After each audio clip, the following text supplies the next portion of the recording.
हिंदू मुस्लिम के नाम पर, तो ये 5 चीजें अगर इनसे छुड़वा दी जाए तो छठी चीज इनको बोलने की है नहीं।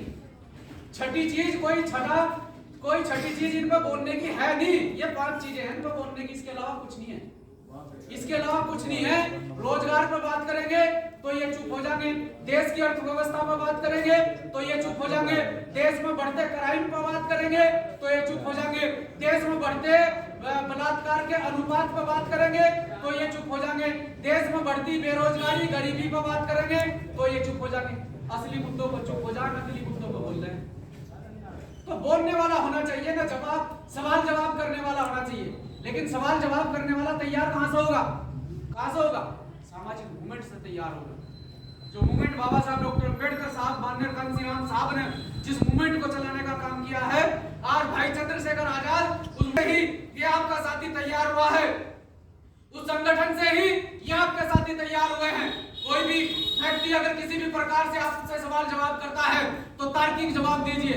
आप तर्क के आधार पर उससे बहस कर सकते हैं, क्योंकि देश के अंदर 2 विचारधारा काम कर रही है। देश के अंदर 2 विचारधारा काम कर रही है। एक विचारधारा वो है जिस विचारधारा के आधार पर सबको बराबरी का अधिकार है, सबको समान अधिकार है, सबको जीने का अधिकार है, सबको खाने पीने का, रहने का, कपड़े का अधिकार है। और एक विचारधारा वो है जो देश के अंदर पूरी तरह से नफरत के बीज बोती है, देश को हिंदू मुस्लिम में बांटती है, देश का भाईचारा खराब करने की काम करती है। तो मैं उस विचारधारा का समर्थन करता हूं जो देश में भाईचारा कायम करती है। वो विचारधारा बाबा साहब डॉक्टर अम्बेडकर साहब की विचारधारा है। इस देश के अंदर, संविधान के अंदर सबको बराबरी का अधिकार है, चाहे वो हिंदू हो, मुस्लिम हो, सिख हो, ईसाई हो, दलित हो, वो किसी भी वर्ग का व्यक्ति हो, सबको समान अधिकार बाबा साहब डॉक्टर अम्बेडकर साहब ने दिए हैं। और इन्होंने फिर अपने अपने आधार पर अपनी अपनी राजनीतिक रोटियां सेकने के लिए, अपने अपने घर का चूल्हा चौका चलाने के लिए धर्म के आधार पर धर्म के ठेकेदार बनकर इस देश का बंटवारा करने का काम किया है। इस देश के मुसलमानों को, दलितों को सताने का काम किया है।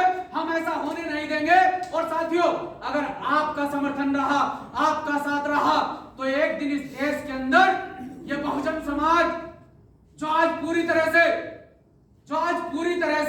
इस देश के अंदर दबाया जा रहा है, इस देश के अंदर सताया जा रहा है, एक दिन ऐसा होगा कि आप लोगों का साथ रहा, आप लोगों का समर्थन रहा, तो इंशाअल्लाह पूरे देश के अंदर बहुजन समाज इतनी ताकत में यहां स्थापित होगा, उभर कर आएगा कि मनुवादी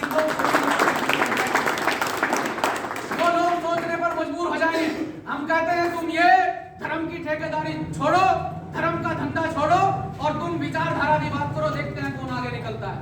लेकिन लोग विचारधारा की बात नहीं करते। लोग विचारधारा की बात तो नहीं करते हैं।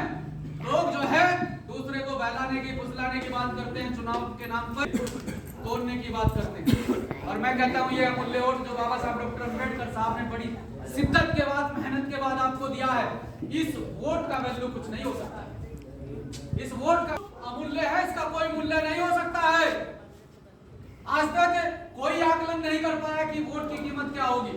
वोट की कीमत, कोई कीमत नहीं होती वोट की। अमूल्य वोट होता है जिसकी कोई कीमत नहीं होती, जिसकी कोई कीमत लगा भी नहीं सकता है। वोट की सुरक्षा अपनी बहन बेटी की सुरक्षा जैसे करनी चाहिए, लेकिन हमारे लोग आज के समय में वोट का इस्तेमाल गलत तरीके से करते हैं। अपने वोट को पैसे के अभाव में, दारू के अभाव में बेच देते हैं। जिस वोट को तैयार करने में बाबा साहब डॉक्टर अम्बेडकर साहब ने कितनी मेहनत की, शायद आप लोगों को अंदाजा नहीं है। हमारे महापुरुषों ने कितना संघर्ष किया है, शायद आप लोगों को अंदाजा नहीं है। लेकिन साथियों, मैं वोट की बात इसलिए कर रहा हूं क्योंकि लगातार सड़कों पर संघर्ष करती है भीम आर्मी, लगातार सड़कों पर संघर्ष करती है भीम आर्मी, आपके लिए लड़ती है भीम आर्मी, आपके लिए मुकदमे झेलती है भीम आर्मी, आपके लिए सड़कों पर आती है भीम आर्मी। और जब बात आती है भीम आर्मी के किसी पदाधिकारी, किसी कार्यकर्ता को मजबूत करने की, तो वोट कहीं और चला जाता है। इसलिए कहना चाहता हूं कि जरूरी नहीं है, आप एक बार सोचे समझे, सोच समझकर विचार करें कि आपकी लड़ाई लड़ने वाला कौन व्यक्ति। अब बात थोड़ा हटकर करते हैं, क्योंकि मैंने पहले ही कहा था ना, मैं संगठन, ना मैं पार्टी की बात करने के लिए आया, ना वोट की बात करने के लिए आया, लेकिन आपकी वोट की वैल्यू बता सकता हूं कि आपकी वोट का वैल्यू क्या है। फिर आप